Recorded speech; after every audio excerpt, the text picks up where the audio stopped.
제목은 기도와 응답 그리고 사명입니다. 기도와 응답 그리고 사명이라는 제목을 가지고 말씀 잠시 나누도록 하겠습니다. 오늘부터 시작되는 이 역대하, 이 역대기의 말씀은요, 원래 역대상과 역대하가 한 권으로 되어 있는 책입니다. 이 책의 목적은 바벨론 포로에서 돌아오게 되었던 이 포로 귀한 공동체를 위해서 기록된 성경인 것이죠.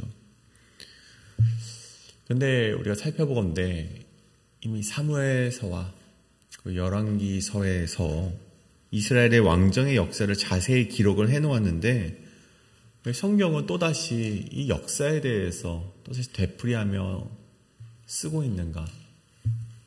우리가 이러한 질문을 한번 해보길 원합니다.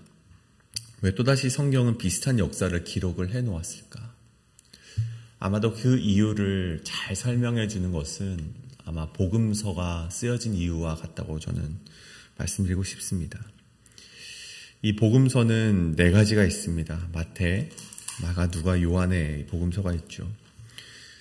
근데 이 복음서가 쓰여진 목적과 문체가 모두가 다릅니다. 마태복음이 그 시작의 족보로 시작하는 이유가 바로 이 유대교 그리스도인들을 위해서 기록되었듯, 다른 복음서는 이제 헬라인이나 로마인들을 위해서 기록이 되어 있었습니다. 그 내용은 비슷할지 몰라도 그 수신하는 대상이 다르다는 것이죠. 또 각자의 목적도 예수님의 정체성을 설명하는 것에 집중하였는가, 아니면 예수님의 사역과 능력에 집중하였는가, 그것에 따라서도 이 복음서의 목적과 그 문체가 다르게 기록이 되었다 있는 것입니다. 그렇다면 오늘 역대기 역시 마찬가지라는 것이죠. 그저 역사에 대한 단순한 기록이 아니라 오늘 이 역대기가 쓰여진 목적이 분명하게 있다는 것입니다. 이스라엘이 망할 수밖에 없었던 이유와, 그리고 다시 세워져야 될 신앙의 본질을 보여주고자 함이었죠. 그래서 열왕기서를 보시면, 열왕기서는 주로 북이스라엘과 남유다의 이 전체 왕정의 역사에 대해서, 이 정치적인 행보에 대해서 기록이 되어 있다면, 오늘 우리가 바라보게 될 이 역대기서는요, 거의 남유다 중심의, 또 성전 중심의 신앙을 강조하며 그 목적을 가지며 역사가 기록되어 있음을 보게 됩니다. 다시 말해서 바벨론에서 돌아온 그 포로 귀한 공동체에게 너희가 다시 무너진 나라를 세우고자 한다면 성전과 예배 중심의 삶을 회복해야 한다. 그러한 목적을 가지고 쓰여진 성경이 바로 이 역대기서라는 것입니다. 그런 목적을 가진 오늘 성경, 오늘 역대기의 오늘 본문은 솔로몬의 첫 기도로 시작이 되고 있습니다.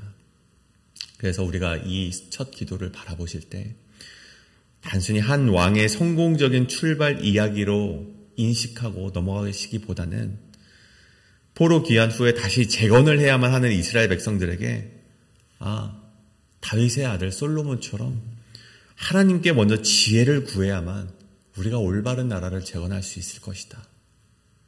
그러한 교훈으로 받아들여야만 하는 것이죠. 그래서 오늘 본문을 통해 솔로몬이 어떤 마음으로 기도를 했는지, 그리고 그 기도를 들으신 하나님께서 어떻게 응답하셨는지를 바라보면서 우리가 우리의 삶을 또한 재건하기 원한다면, 우리의 삶에 많은 무너진 것들을 재건하기 원한다면 이 역대기서가 말하는 그 교훈을 다시금 우리가 마음에 간직하면서 이 성경을 우리가 바라보며 나아가시는 저와 여러분 되시길 간절히 소원합니다. 그다음에 오늘 말씀 기도와 응답 그리고 사명 첫 번째는 솔로몬과 같이 나의 것이 아닌 하나님이 기뻐하시는 것을 구해야 한다는 것입니다. 본문 7절을 보십시오. 하나님께서 솔로몬에게 1,000번째 드린 우리 솔로몬에게 나타나서 내가 무엇을 주랴 너는 구하라 라고 말씀하시는 것을 보게 됩니다. 그것은 어떤 하나님께서 자신의 백성들을 시험하려고 내는 문제들이 아니라 하나님께서 정말로 이 솔로몬에게 주고자 하는 마음이 담겨 있는 것입니다. 하나님의 은혜로의 초대인 것이죠. 그래서 히브리어 원문 구하라라는 말이 샬이라는 단어가 사용되어 있는데 제가 뜻을 한번 찾아보니까 간구하다, 요청하다라는 뜻이 있는데 정말 우리가 재미있게도 삶의 방향을 정하다라는 뜻도 그 안에 담겨 있더라고요. 그러니까 어찌 보면 이렇게 볼 수 있는 것이죠. 내게 무엇을 주자. 너가 원하는 것이 무엇이냐. 너의 삶의 방향을 정하여라. 하는 하나님의 말씀으로 볼 수 있는 것이죠. 여러분 한번 상상해 보길 원합니다. 정말 어떤 재력이 있고 우리에게 베풀 수 있을 만한 큰 능력이 있는 어떤 사람이 당신들의 소원을 들어줄 테니, 당신이 원하는 것을 들어줄 테니 나에게 소원을 한번 말해보십시오 라고 한다면 여러분 어찌하겠습니까? 물론 한국인의 특성상 몇 번 거절을 하겠죠. 괜찮습니다. 한 3번 정도 거절하고 난 뒤에 그래도 원하는 것을 말해보십시오 라고 한다면 여러분 무엇을 말하시겠습니까? 아마도 지금 여러분에게 정말로 필요한 것이거나 아니면 지금 마침 당장 필요한 것이 없다면 앞으로 내 삶이 조금 더 괜찮아지기 위한 어떤 소원을 그에게 말하지 않겠습니까? 아마 내가 지금 가지고 있는 가장 큰 가치나 내가 원하는 것을 아마 그에게 말할 것입니다. 그래서 오늘 이 대답을 통해서 내가 어떤 것을 필요로 하는지를 보여주고 어떤 것을 최고의 가치로 여기고 있는지를 우리가 알 수 있다는 것입니다. 오늘 말씀도 마찬가지죠. 솔로몬에게 하나님께서 제안을 하셨습니다. 너는 무엇을 원하냐? 이 대답 가운데 솔로몬의 가치관이 어디에 서 있는지를 이 성경을 읽는 사람들로 하여금 보여주고 있다는 것입니다. 솔로몬이 10절에서 이러한 대답을 하죠. 주는 이제 내게 지혜와 지식을 주사 이 백성 앞에서 출입하게 하옵소서. 하나님께서 정말 기뻐하실 만한 대답을 이 솔로몬이 하고 있습니다. 주는 내게 지혜와 지식을 주사. 지혜란 무엇입니까? 우리가 잘 아는 호크마라는 단어죠. 이 호크마라는 단어는요, 출애굽기서에서는 이 장인들이 가진 어떤 지혜, 노하우를 말했습니다. 장인들이 가진 기술을 가리켜서 지혜라고 표현을 했고, 그것이 또 잠언에 이르러서는 그 호크마가 하나님을 경외하는 것에 대해서 이 호크마라고 말을 했습니다. 그러니 오늘 성경이 말하는 지혜, 솔로몬이 구했던 그 지혜란 삶을 살아낼 수 있는 노하우, 그리고 하나님을 경외함으로 얻어지는 삶의 태도와 방식을 가리켜서 성경은 지혜라고 표현을 하고 있다는 것입니다. 오늘 솔로몬이 바로 이것을 구했던 것이죠. 또 지식을 보십시오. 이 마다라는 단어로 쓰여진 지식은요, 이 사실을 아는 지적인 능력을 말합니다. 근데 이것뿐만이 아니라 사물에 대해서 올바르게 정의를 내릴 수 있는 능력을 가리킨다고 하죠. 사물을 올바르게 인식하고 분별하는 힘에 대해서 우리는 이것을 성경이 말하는 지식이라고 말을 합니다. 즉 솔로몬은 왕으로서 성공을 위한 기술을 구한 것이 아니라 자신이 맡겨주신 정말 티끌같이 많은 백성들을 올바르게 섬길 수 있는 분별력과 지혜와 지식을 하나님께 구했던 것입니다. 여러분, 왕에게 필요한 것이 무엇입니까? 여러분, 이 땅이 강성해지고 부해지려면 반드시 왕에게 필요한 것은요, 군사력이나 이 재정력이었어야만 했습니다. 아마 다른 나라 왕들이 그들의 신에게서 이러한 질문을 받았다면 아마 그에 걸맞는 이 군사력이나 재정력에 대해서 그 소원을 빌었을 것인데, 그럼에도 불구하고 솔로몬은 그러지 않았다는 것입니다. 내게 맡겨진 티끌같이 많은 백성을 하나님의 뜻대로 잘 다스릴 수 있는 지혜와 지식을 주시옵소서.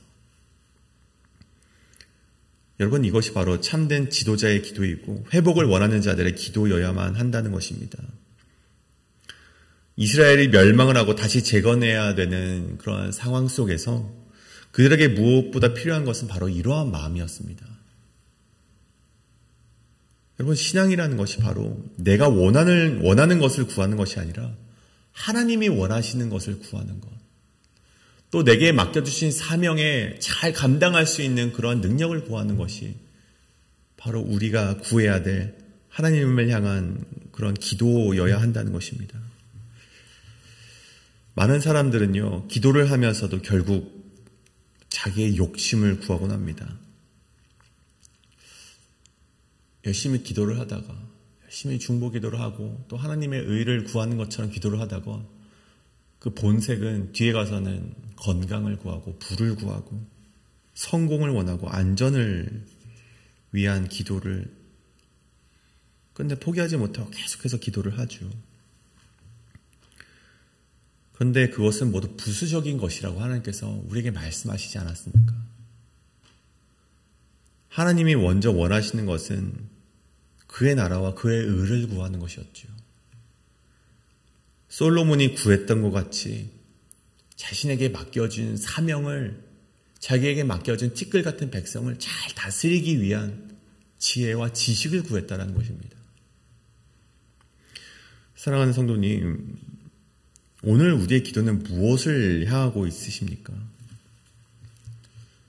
우리가 기도할 때 우리의 필요를 채워주시는 하나님으로만 인식하며 기도하며 나아가는 것은 아닌가?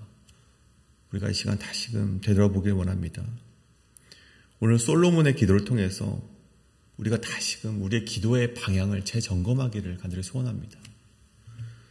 우리의 필요를 먼저 구하는 것이 아니라, 우리의 필요만을 구하며 기도하는 것이 아니라 우리에게 맡겨주신 사명을 조금 더 잘 감당하기 위하여 하나님, 내게 필요한 것은 무엇입니까? 물으시고 그것을 가장 먼저 구하며 나아가시는 저와 여러분 되시길 간절히 소원합니다. 그렇다면 두 번째, 우리 오늘 기도와 응답 그리고 사명 두 번째는 하나님의 응답은 언제나 사명으로 이어진다는 것입니다. 하나님의 응답은 언제나 사명으로 이어진다. 본문 11절과 11절에서 하나님은 솔로몬의 기도를 들으시고 그리고 이렇게 응답을 해주십니다. 이런 마음이 내게 있어서 부나 재물이나 영광이나 원수 생명 멸하기를 구하지 아니하며 장수도 구하지 아니하고 오직 내가 내게 다스리게 한 내 백성을 재판하기 위하여 지혜와 지식을 구하였으니 그러므로 내가 내게 지혜와 지식을 주고 부와 재물과 영광도 주리니. 여러분, 이 말씀이 단순히 너가 정말 나의 마음에 드는 것을 구했으니 보너스로 다른 것도 얹어줄게, 여러분, 그런 말씀으로 받아들이십니까? 여러분, 그렇지 않죠.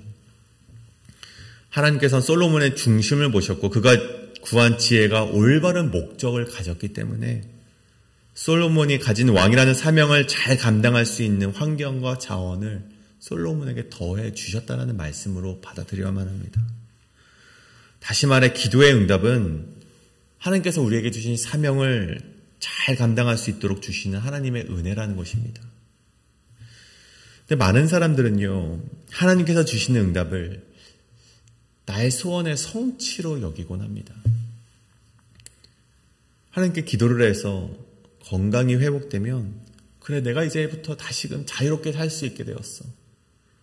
다시 내가 이제 마음껏 뛰놀 수 있겠다라고 생각하고 말아버린다는 것이죠. 내가 기도를 해서 물질이 채워지면 이제 내가 부족함 없이 살 수 있겠다라는 생각으로 끝이 나버리고 만다는 것입니다. 성경은요, 결코 기도의 응답이 그러한 것이 아님을 보여주고 있습니다. 여러분 보십시오. 모세에게 능력이 주어졌을 때 그가 그 능력을 자기를 향해서 사용을 합니까? 그러지 않죠. 모세는 자기에게 능력이 주어졌을 때 그 능력을 이스라엘을 구원하는 그런 용도로 사용을 하게 됩니다.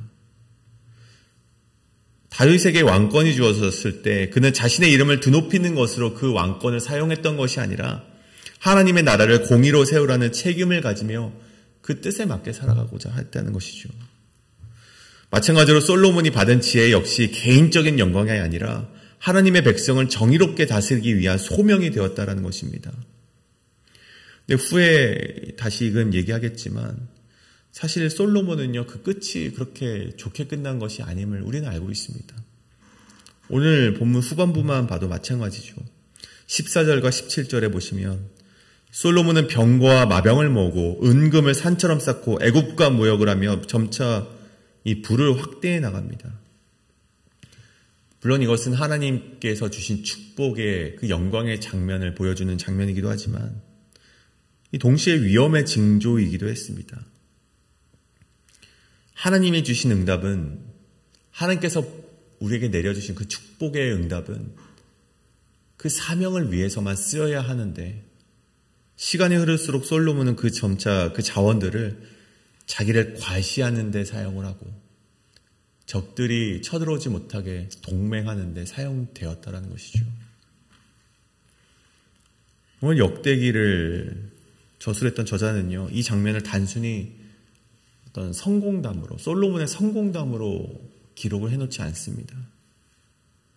오히려 지혜를 구한 왕이었지만 결국 부와 권세에 치우쳐 무너져갔다라는 아이러니를 보여주면서 바벨론 포로에서 돌아온 공동체에게 경고를 보내주고 있는 것이죠. 다시 말해 하나님이 주시는 응답이 우리를 살리는 것처럼 보이지만 그것을 잘못된 것에 사용하였을 때, 우리의 사명이 아니라 내 개인적인 이익을 위해 사용되었을 때 우리를 넘어뜨릴 수도 있는 것이 될 수 있다는 사실을 오늘 말씀이 보여주고 있는 것입니다. 여러분, 우리의 삶도 마찬가지입니다. 하나님께서는 우리의 기도에 반드시 응답해 주실 것입니다. 하지만 기억하셔야 될 것이 있다면 그 응답이 결코 개인적인 만족을 위한 특권이 아님을, 개인적인 만족을 위한 응답이 아님을 반드시 기억해야만 한다는 것입니다. 하나님께서 우리에게 건강을 주신 이유는 나만을 위해 긴 수명을 살아가라는 것이 아니라 그 남은 날들을 하나님을 위해 쓰라는 부르심입니다. 나에게 물질을 주신 이유는 내 집을 넓히고 내 이름을 드러내라는 뜻이 아니라 하나님의 일을 감당할 수 있는 여지를 더해주신 것입니다. 하나님의 관계의 문을, 하나님께서 관계의 문을 열어주신 이유도 내 안위를 위한 것이 아니라 그 관계 안에서 복음을 드러내고 하나님의 사랑을 전파하라는 이유가 있다는 것입니다.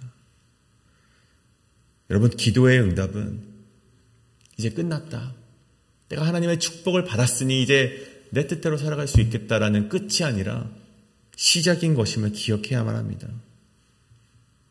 하나님이 주신 것은 단순히 내가 원한 것이 아니라 하나님의 나라를 세우라는 명령의 도구인 것임을 반드시 기억하며 오늘 그것을 놓고 기도하며 나가시는 저와 여러분 되시길 간절히 소원합니다. 사랑하는 여러분, 오늘 이 솔로몬의 이야기는 그래서 우리에게 주는 경고이자 또 소망의 메시지라는 것을 우리가 바라보게 됩니다. 하나님은 우리의 중심을 보시고 우리가 진정으로 하나님이 원하는 것을 구할 때 하나님께서 우리에게는 반드시 응답해 주시는 것을 우리는 성경을 통해서 알게 되었습니다. 그러나 그 응답은 그냥 받고 끝나는 것이 아니라 언제나 새로운 책임과 새로운 사명으로 연결된다는 것입니다. 오늘 기도하실 때 그래서 하나님, 내가 무엇을 구하여야 할지 주님 알려주시옵소서.